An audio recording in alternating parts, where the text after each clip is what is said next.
Chers amis, rebonjour. Alors, je continue mon intervention sur le retour des 10 tribus perdues, à partir toujours de mon livre Au-delà de la nuit, aux pages 265 et suivantes. Et permettez-moi là de commencer par une prophétie du prophète Isaïe, dans son chapitre 46, à la fin du chapitre 46, paragraphe 20 et suivante. Alors, je cite, et on essayera, Bezrat Hashem, d'avancer et de commenter quelque peu, si Dieu veut. Paragraphe 20. Et l'on amènera tous vos frères, les 10 tribus perdues, n'est-ce pas, du milieu de chaque nation, comme un tribut à l'Éternel, sur des chevaux, sur des chars, dans des litières, sur des mulets, sur des dromadaires, vers ma sainte montagne, à Jérusalem, dit l'Éternel. Comme les enfants d'Israël apportent leur tribut dans des vases purs, au temple du Seigneur.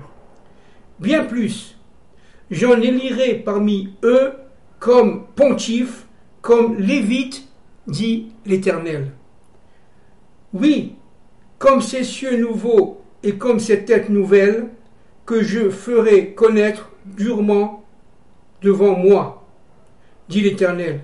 Ainsi subsisteront votre race et votre nom. Et il arrivera constamment à chaque Noéménie, à chaque Shabbat, que toute chair viendra se prosterner devant moi, dit l'Éternel. Et on sortira pour contempler les cadavres de ces hommes qui se révoltèrent contre moi,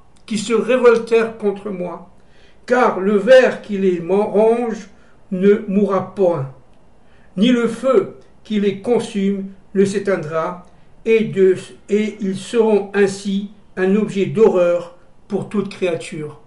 Fin de citation, paragraphe 20 et suivante, chapitre 46 du prophète Isaïe.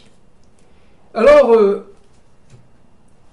de très nombreuses études ont été faites sur les 10 tribus perdues, et jusqu'à de nos jours. Déjà, au début du XVIIe siècle, XVIIIe siècle, des études très poussées, très sérieuses ont été réalisées. Par exemple, dans les années 1696, et je cite là, et 1782, n'est-ce pas, un rave qui s'appelait le rave Boaz, et qui était président de la confédération, je cite, Ashkénaze en Hollande, qui était un très riche banquier, avait financé pendant 20 années, n'est-ce pas, les études afin de trouver ces fameuses 10 tribus. À notre époque, de nombreux rachamim, de nombreux rabbanim ont étudié cela, comme par exemple le Rav Eliaou Avichai, que j'ai eu la chance de connaître quelque peu il y a quelques années à Jérusalem, et qui a écrit un livre, Shiftei Israël, les tribus d'Israël, et qui a énormément de son vivant, pendant sa vie, dans ce monde, énormément étudié le parcours des 10 tribus, et il avait écrit un certain nombre de choses, de livres très très intéressants là-dessus. Le Rav Alter Vaner, du Mossad à Rav Kook, a ici, je cite, a écrit aussi un livre très érudit sur les tribus perdues. L'ancien président Ben Zvi de l'État d'Israël a écrit lui aussi un livre dans les années 50 sur les perdus d'Israël, c'est-à-dire les 10 tribus perdues d'Israël. il faut comprendre une chose très importante, c'est que nous avons énormément d'informations là-dessus. Mais seulement le temps n'est pas encore aujourd'hui accompli pour les réaliser. Il y a un livre qui est extrêmement connu de nos rabbinim, de nos rabbins, de nos grands rabbins, qui est encore édité, qui s'appelle le livre, qui s'appelle Eldad de la tribu de Dan. Eldad, le Adani en hébreu. Eldad Adani. Il y a plus de 1100 ans. Il y a plus de 1100 ans. Eldad Adani était de la tribu de Dan, aux environs de l'Éthiopie d'aujourd'hui, vous voyez, dans le pays de Couche, c'est-à-dire dans l'Éthiopie d'aujourd'hui. Et je passe l'histoire parce qu'elle est très très exaltante, très intéressante, mais on n'a pas le temps ici, c'est en quelques secondes.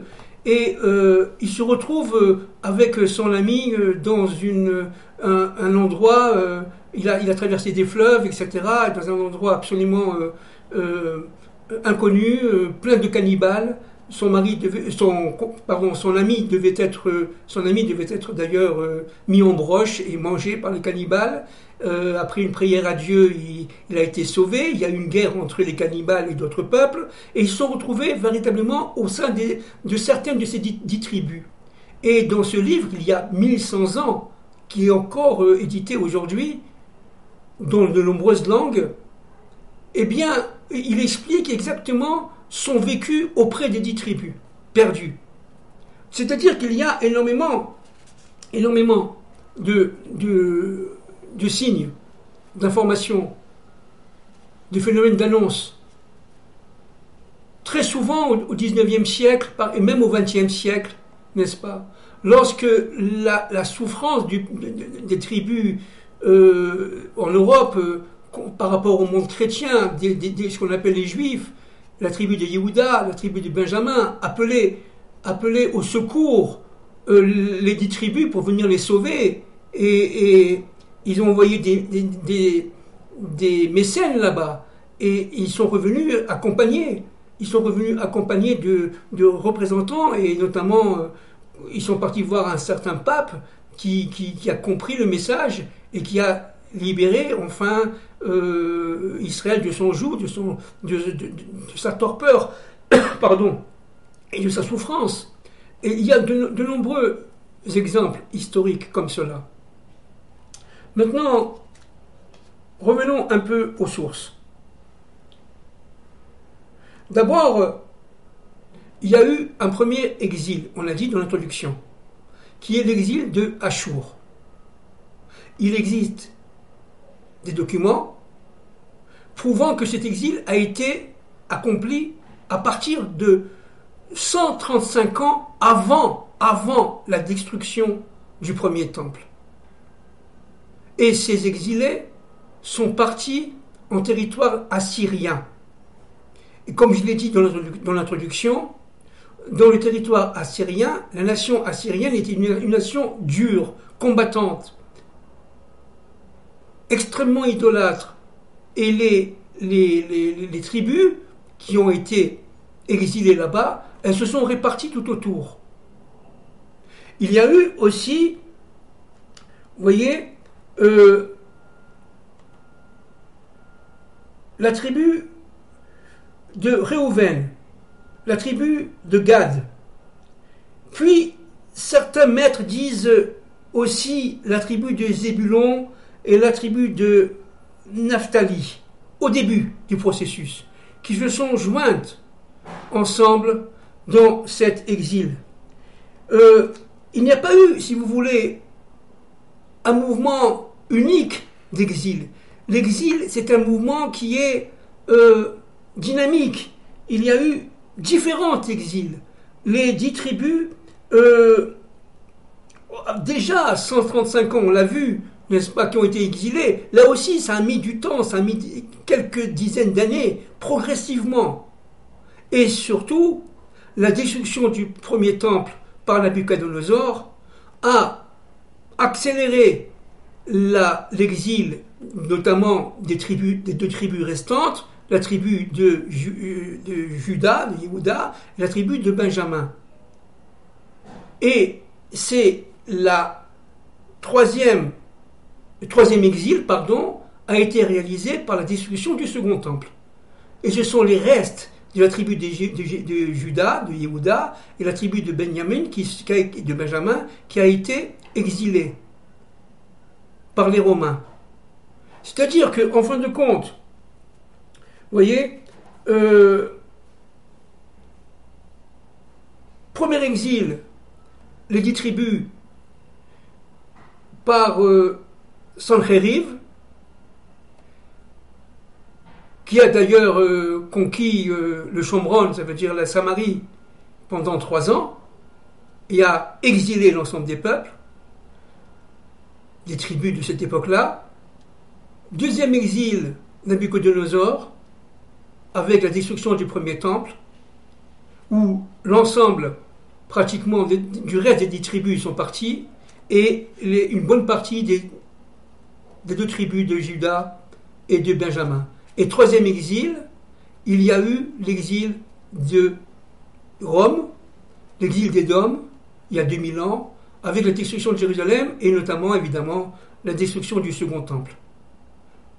Et là, le reste, on vient de le dire, des tribus de Juda et de Benjamin ont été exilées.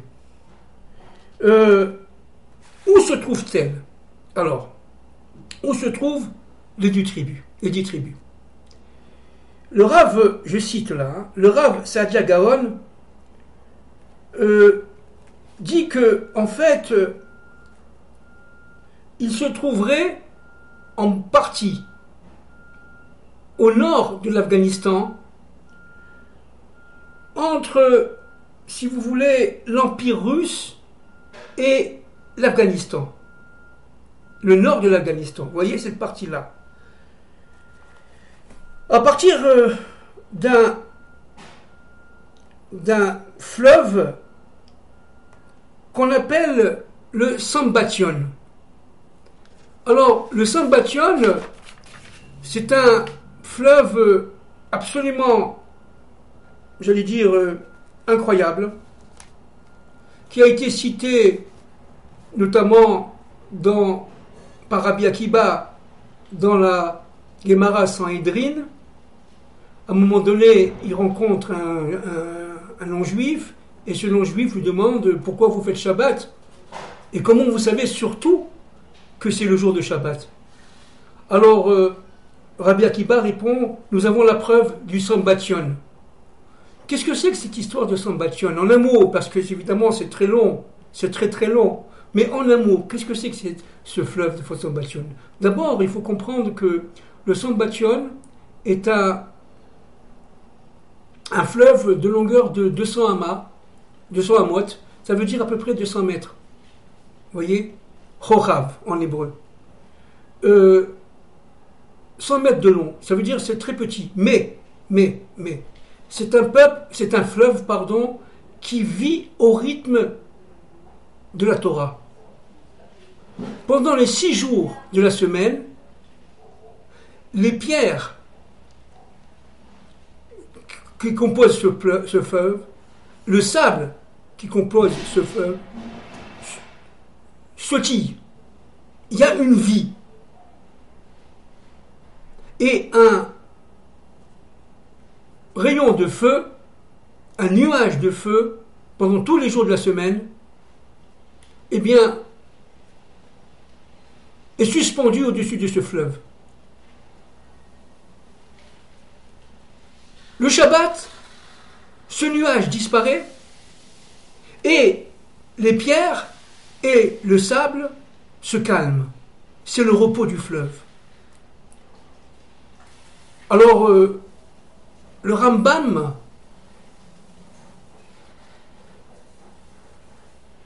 Rabbi Ben Maimon, bien entendu, le Rambam, dit que son grand-père avait une sorte de coupe en verre avec du sable et des pierres du Sambation. Et que lui, le Rambam, avait chez lui cette coupe. Il explique que pendant toute la semaine, les pierres et le sable sautillent, vivent, et le Shabbat, c'est calme. De nombreux Rachamim disent que cela est absolument vrai. De nombreux Rachamim, de nombreux maîtres disent que le fleuve existe. Et ce fleuve est une sorte de point de reconnaissance à partir duquel les 10 tribus vont se répartir. Il y a ceux qui sont autour de ce fleuve qu'on appelle, je répète, le Sambation, et ces tribus-là vont vivre là-bas, elles vont se développer là-bas, et elles vont carrément être fidèles à Dieu, être extrêmement saintes, et elles vont tout simplement attendre le retour vers Eretz Israël. Donc vous avez, si vous voulez, 3 endroits différents. Et c'est écrit dans le Yalkut Shimoni, c'est un midrash du Yalkut Shimoni, dit que, en fait, la distance est très grande entre la terre d'Israël, je cite le midrash, et le fleuve Sambation.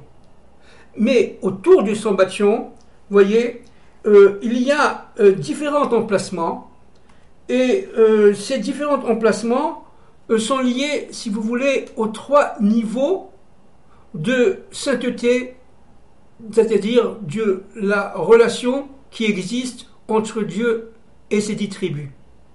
Les tribus les plus saintes se retrouvent autour du Sambation, notamment dans la partie relativement nord, et ces tribus-là sont reliées directement à Moïse.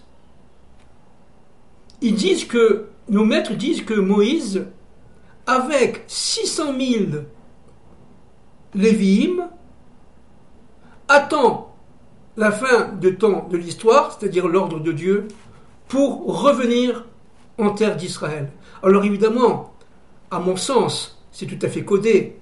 Bien sûr, les 600 000 Lévi'im, c'est-à-dire les Lévis, les 600 000 Lévis sont des 600 000 points cosmiques qui ont été tout simplement, on l'a dit tout à l'heure, répartis dans le monde, et ces points cosmiques sont récupérés par Moïse et qui va les ramener en terre d'Israël. Vous voyez ? Et alors nos maîtres disent que ces tribus-là qui sont avec Moïse, c'est-à-dire la tribu de Lévi particulièrement, et Moïse, je répète, est un Lévi, eh bien, va être extrêmement sainte, extrêmement proche de Dieu, extrêmement reliée directement à l'étude de la Torah, à l'étude du Tanakh, à l'étude de la Bible. C'est quelque chose d'incroyable, et fidèle, complètement fidèle à son Dieu. Ce sont, vous voyez, dans cet endroit-là où il y a Moïse, et Moïse ne sera pas seul avec les Lévites, il y aura d'autres tribus autour. D'accord ? Mais Moïse et les Lévi'im formeront, si vous voulez, un groupe uni, solide, extrêmement saint, extrêmement fidèle à Dieu. Et autour, il y aura évidemment des tribus.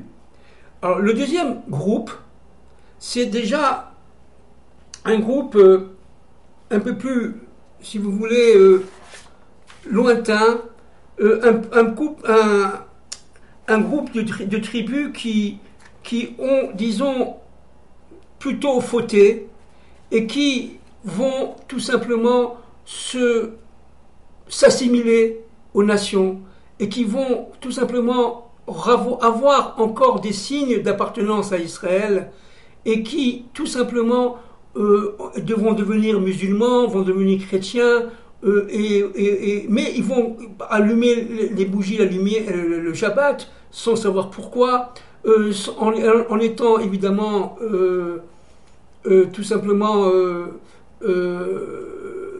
respectueux des règles de Nida pour la femme, notamment le mikvé. Ils vont aussi respecter le Shabbat, pas comme le dit le judaïsme, mais ils avaient véritablement des lois qui étaient les lois qui étaient prévalues avant la Mishnah, avant la Gemara, au temps du roi Salomon. La Mishnah et la Gemara ont été révélées par Dieu, n'est-ce pas, à Rabbi Akiva et à ses compères, évidemment, et donc du temps de la destruction du second temple. Là, nous sommes avant, n'est-ce pas, plusieurs centaines d'années avant, pendant, si vous voulez, la création du premier temple par le roi Salomon. Et donc, ils vont garder un certain nombre de rites, un certain nombre de traditions, qui sont des traditions juives. Vous voyez ?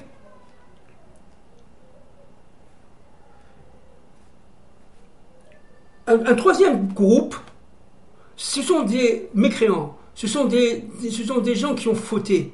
Ce sont des gens qui ont fauté véritablement, qui ont été jusqu'à la destruction des familles, l'adultère, aller avec des femmes mariées, etc., etc. Et pour ces tribus-là, ces gens des tribus-là, eh bien, elles vont être encore éloignées, beaucoup plus éloignées par rapport aux Zambation, à ce fleuve extrêmement spécial, et elles vont être très très éloignées, et elles vont tout simplement se retrouver très assimilées, très très loin, à tel point que Rabbi Akiva dit que en fait les 10 tribus n'ont aucune chance de revenir parce qu'elles sont en Eretz Israël et à leur Dieu, parce qu'elles sont extrêmement exilées. Et ces rabbinim qui l'entouraient, ces érudits qui l'entouraient, ont dit non, pas du tout Rabbi Akiva, parce qu'il s'agit de cette troisième partie des exilés. Vous voyez, alors je répète, il y a 3 parties, une partie extrêmement sainte, qui est extrêmement fidèle à Dieu, étudiant la Torah, dans lequel il y a Moïse et les 600 000 Lévi'im, et ils sont entourés de tribus extrêmement saintes. Et ensuite, il y a un deuxième type de tribus, groupe de tribus, qui sont, si vous voulez, qui ont fauté, qui ne sont pas tout à fait saintes, qui ont fauté, mais qui sont encore reliés directement à la Torah d'Israël. Et vous avez un troisième groupe qui, eux, ont fauté gravement, très gravement, et qui ont été jusqu'à l'adultère, etc., et qui, elles, dit Rabbi Akiva, n'auront pas de chance de revenir. Eh bien, non, disent nos maîtres, Rabbi Akiva a en partie, si vous voulez, tort. Il y a, si vous voulez, tous ces 2 premiers groupes qui reviendront, et y compris le troisième groupe, y compris les mécréants, reviendront grâce, si vous voulez, au Messie, grâce à la Tchouva. Et ça, c'est quelque chose de très très important. Vous voyez, c'est quelque chose de très important. Parce que, tout simplement, ce retour d'Israël, des 10 tribus en Eretz Israël, reviennent pour former les 600 000. Vous voyez, les 600 000 étincelles qui sont avec Moïse, c'est, encore une fois, la réparation des 600 000 étincelles qui étaient dans l'âme d'Adam et qu'on retrouve en Eretz Israël. Vous voyez, mais ces 600 000-là sont en attente de rédemption, sont en attente de délivrance.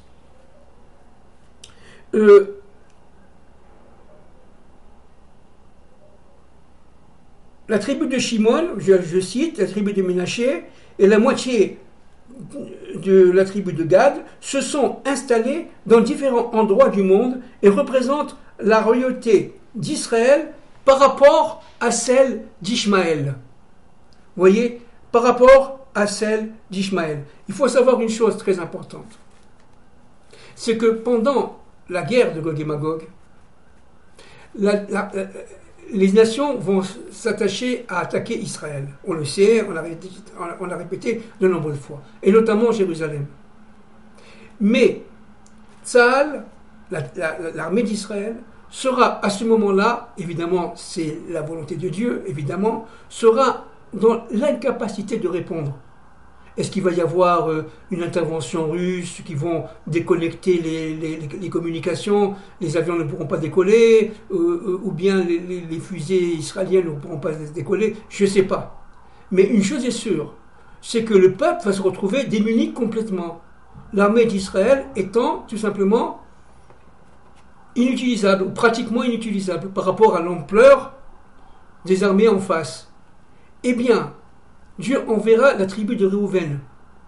La tribu de Réhouven, c'est une tribu extrêmement puissante. C'est la tribu des aînés, Réhouven étant l'aîné de Jacob, qui va épauler, dit le Midrash, dit le Zohar, qui va épauler Moïse, qui va épauler l'État d'Israël, et qui va permettre au Mashiach de gagner, de se débarrasser de ses ennemis. Et la tribu de Réhouven, qui demandera, après, dit le Zohar, son gage, elle voudra avoir une part de royauté, eh bien, le Zohar dit elle n'aura pas la part de royauté, parce que la royauté appartient à Yehuda, à la tribu de Juda. Et la tribu de Juda seulement. Donc, ça sera la même chose, si vous voulez, entre les tribus qui vont s'associer au Mashiach, comme la tribu de Gad, comme la tribu de Dan. On a parlé l'autre fois, quand on a parlé de la guerre de Gog et Magog, la tribu de Dan va s'associer au Mashiach ben Yosef, au Mashiach ben David, vous voyez, et cela va jouer un rôle extrêmement important dans les guerres de Gog et de Magog, parce que Israël sera protégé pas uniquement par Tsahal, qui elle sera dépassée, mais protégé par les 10 tribus. Et c'est très très très important cela. Vous voyez? Voilà, je suis en train de vérifier si les choses importantes ont été dites.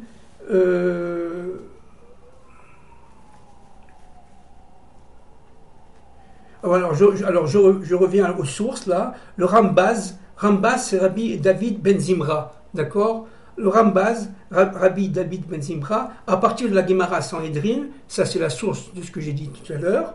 Il s'agit particulièrement de la tribu de Réhouven, voyez, qui va s'associer au Messie pour combattre pendant Gog et Magog les nations. Voyez? Alors la source que j'ai dit tout à l'heure, c'est celle-là, c'est le Rambaz à partir de la Gemara. Alors un autre point très important, pour ne pas dire plus, c'est que en fait, ces tribus-là vont certes venir en Eretz Israël, mais elles vont venir dans des épreuves très très importantes.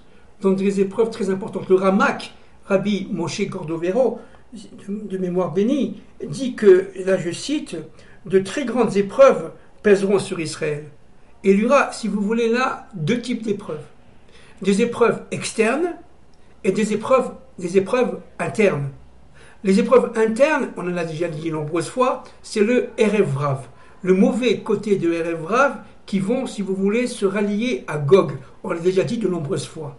Et ces tribus, ce Erev Rav-là qui arrivera au pouvoir, etc., on l'a vu il y a quelques mois, n'est-ce pas, ont cherché à dissocier Israël de sa Torah, ont cherché à dissocier Israël de son Dieu, et elles vont se retourner contre le peuple d'Israël revenu sur sa terre. Et donc, elles vont se rallier à Gog. Eh bien, celle-là, dans ce mouvement-là du Erev Rav, il y aura 2 mouvements, si vous voulez.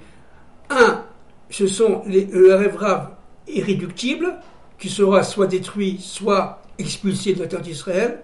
Mais il y aura aussi un Erev Rav qui va faire tchouva, qui va comprendre son erreur. Et nos maîtres disent que, notamment le Ramak, Rabbi Moshe Cordovero, de mémoire bénie, dit qu'ils vont faire chouva, mais dans des épreuves absolument énormes, phénoménales. Comme si on prend de l'or qui est entouré de terre, et entouré de pierres, et entouré de choses, on va le mettre dans le feu. C'est-à-dire que Akadosh Baruch Hu va prendre ces âmes-là et va les mettre dans des épreuves très fortes pour pouvoir juger de leur capacité de résistance. Et celles qui n'auront pas résisté se battront contre Israël, mais celles qui pourront résister, parmi cette partie du Erev Rav, resteront et verront évidemment la plénitude et la joie intense que nous allons vivre, Bezrat Hashem, et de nos jours. Maintenant, la deuxième partie de la guerre sera, on l'a déjà dit de nombreuses fois, sera une partie externe. Et la partie externe sera réalisée par le Messie et avec une partie des 10 tribus, notamment la tribu de Réhouven, et la tribu de Dan, la tribu de Gad aussi, etc. Une partie de la tribu de Ménaché, ils vont faire la guerre. Mais encore une fois, soyons humbles et soyons autant que possible précis. D'abord, nous n'avons pas l'ordre exact des choses. Nous sommes que des êtres humains, on peut se tromper. Je répète, on peut se tromper. C'est possible que les guerres n'auront pas lieu par rapport à Israël. Elles n'auront lieu, ça c'est certain, entre les nations, mais pas avec Israël. Pourquoi ? Disent nos maîtres, et je l'ai déjà dit de nombreuses fois auparavant, la Shoah a permis tout simplement, si on peut parler comme ça, n'est-ce pas, par la souffrance indicible de nos frères pendant la Shoah, a permis de protéger Israël à la fin des temps de l'histoire. Deuxième point très important, très très important, c'est que en fait, Israël sera sauvé coûte que coûte. Israël, qu'est-ce que c'est ?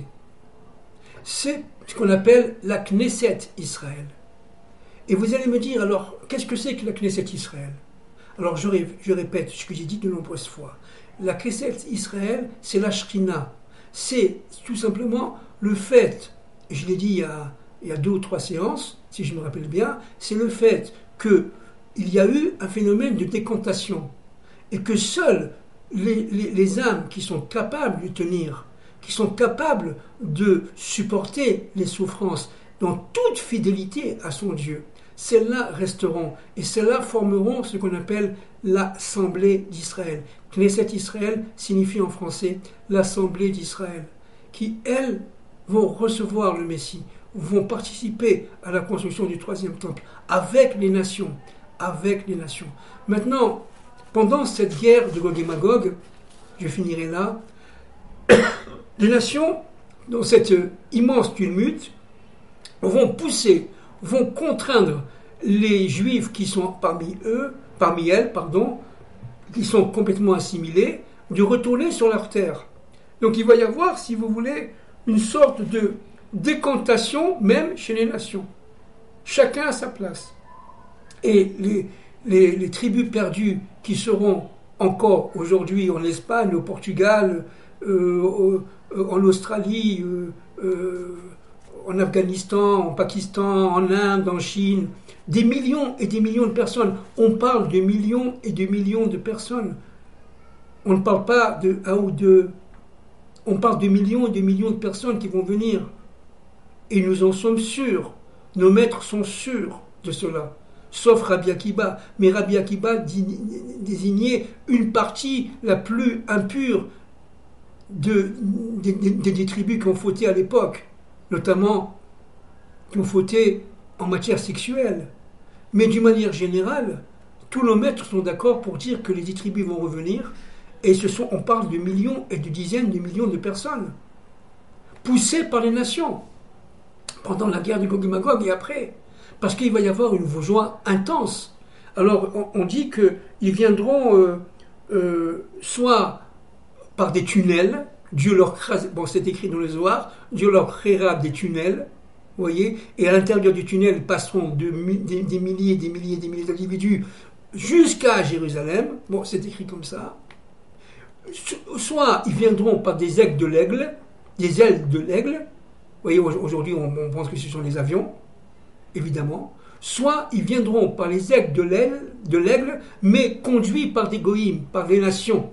C'est-à-dire, ce sont les nations, troisième possibilité, et qui sont l'une complémentaire à l'autre, vous voyez, eh bien, ces nations vont conduire, vont pousser Israël à revenir sur sa terre. Vous voyez, et donc, si vous voulez, ce qui est très important, encore une fois, de saisir, et ça c'est en conclusion, n'est-ce pas, sur les 10 tribus, c'est que, en fait, les 10 tribus sont en attente de retour. Les 10 tribus, aujourd'hui, peuvent être musulmanes ou chrétiennes, complètement assimilées. Ça peut être des patchounes il y a des millions de patchounes, à peu près 10 millions de patchounes qui attendent, mais ils ne savent pas encore. Elles ne savent pas, parce que les temps ne sont pas encore une fois aboutis. Ils ne sont pas dans ce temps-là, encore. Mais elles attendent. Vous avez aussi des centaines de milliers de Japonais, des millions d'Hindous, des millions de Chinois. Vous avez même au Danemark des sectes qui se disent juives. Vous avez en Portugal, en Espagne, en Italie, évidemment, ça c'est connu, très connu, un réveil. Vous avez certains pays africains aussi qui se réveillent, dont certaines populations se réveillent. Il n'y a pas que les Éthiopiens, n'est-ce pas, et vous avez, c'est la tribu de Dan qui revient d'ailleurs avec l'Éthiopie, et donc vous avez, si vous voulez, de très nombreuses potentialités de réveil. Mais ça va se déclencher, d'après nos maîtres, d'après nous, lors de la sortie du Messie et avec la guerre de Gog et Magog. Donc, évidemment, l'Israël actuel, on répète, actuellement, ce sont 2 tribus et, disons, et demi, la tribu de Juda, la tribu de Benjamin et une partie de la tribu des Lévi'im qui sont revenus. Il reste encore 10 tribus et demie. Vous voyez ? Et les 10 tribus qui restent aujourd'hui, la plupart sont au niveau du Pakistan, de l'Afghanistan, une partie de la Chine de l'Ouest, vous voyez, une partie en Perse, une partie en Inde, beaucoup en Inde, dans le Cachemire d'ailleurs. Et vous allez avoir aussi en Europe le réveil de certains, beaucoup de Portugais, beaucoup d'Espagnols, etc. Mais en Eretz Israël, vous avez aussi un processus de sélection. Malheureusement, j'ai horreur de ce nom, vous le savez. Et ce processus de sélection va s'accélérer. On le vit aujourd'hui. Beaucoup d'Israël dit, entre guillemets, laïcs, quittent l'État d'Israël parce qu'ils sentent qu'Israël c'est pas pour eux. Ils sentent qu'Israël, c'est pas leur pays. Voyez, et c'est ce qui se passera, dit le Zohar. Ça, c'est le Zohar qui parle. Et qui se passera à la fin des temps. Mais le processus a déjà commencé.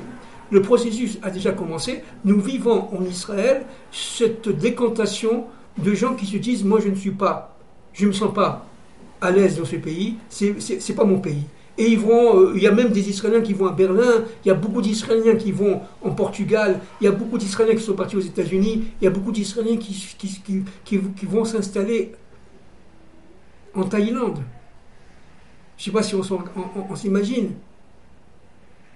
Mais pourquoi ? Parce que c'est la partie du Erev Rav qui sent qu'il n'a pas sa place, qui sent tout simplement que les événements qui s'annoncent sont des événements qui les dépassent. Et qui ne veulent pas vivre ces événements-là. Vous voyez ?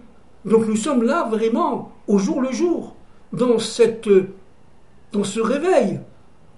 Par les élites, évidemment, par les élites. Tous les laïcs ne sont pas le rêve, loin s'en faut. Bien entendu, ce n'est pas ça du tout.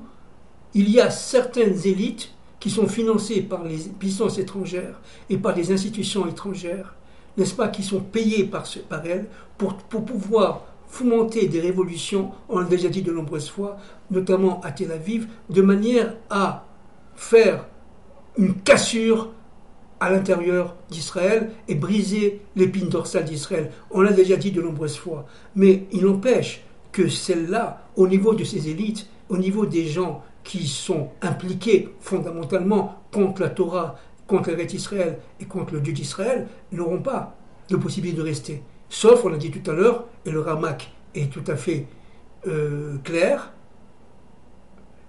sauf si elles font tchouva. Sauf si elles font tchouva. Donc nous sommes là en train de vivre des événements absolument incroyables, des événements absolument, en fait, qui nous dépassent, mais qui sont absolument réels. Il va y avoir une sorte de mouvement migratoire, interne, externe, une immigration et une immigration venant de l'étranger vers Israël et émigration partant d'Israël vers l'étranger. Et le Zohar dit une chose pour conclure ce thème-là, c'est que les ennemis d'Israël, qui ne sont pas juifs mais qui vivent en Eretz Israël, et qui sont, disons, musulmans, beaucoup d'entre eux vont sentir en ce temps-là que leur présence en Eretz Israël, eh bien, n'est pas possible. Parce que, tout simplement, ça c'est le Zohar qui le dit, parce qu'ils sentiront que leur place n'est pas là. Et ça sera, si vous voulez, la solution du problème que les Français ou les Américains disent, le problème palestinien. Ça sera résolu, dit le Zohar, d'une manière extrêmement simple. Les gens qui voudront vivre avec nous sous la royauté du Mashiach le feront avec plaisir, ils resteront, mais les gens qui ne voudront pas partiront. Parce qu'ils sentiront, un peu comme le RF Rav, actuellement, leur place en dehors d'Israël, parce que la présence divine leur sera tout simplement insupportable. Voilà, je vous embrasse très fort et à très bientôt.